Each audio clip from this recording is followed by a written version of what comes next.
Hey everyone, welcome back. If you're dealing with the frustrating error code CL on your Electrolux dishwasher, especially for the 2025 models, you're in the right place. This error often indicates that the child lock is activated or there's a simple issue with the door latch that we can fix quickly. Today, I'll walk you through the steps to get your dishwasher running smoothly again.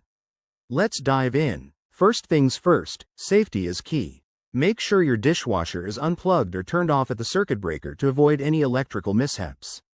Error code CL typically means the child lock feature is engaged, which prevents the machine from starting. It's a handy safety feature, but it can be a pain if you didn't mean to turn it on. Step 1.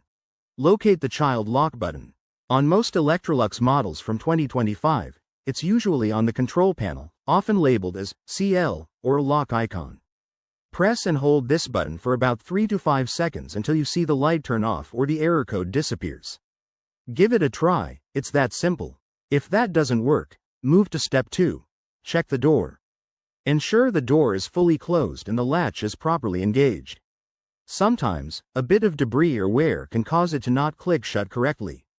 Clean the seal around the door and try closing it firmly again. Reset the dishwasher by pressing the power button for 10 seconds or unplugging it for a minute, then plug it back in. Step 3. If the error persists, it might be a more stubborn issue. Run a diagnostic cycle if your model has one. Check your user manual for how to do this. For 2025 models, you can often access diagnostics through the app if it's a smart dishwasher. Finally, if none of these steps resolve the problem, it's time to call in the pros. Contact Electrolux customer support or a certified technician to avoid any potential damage.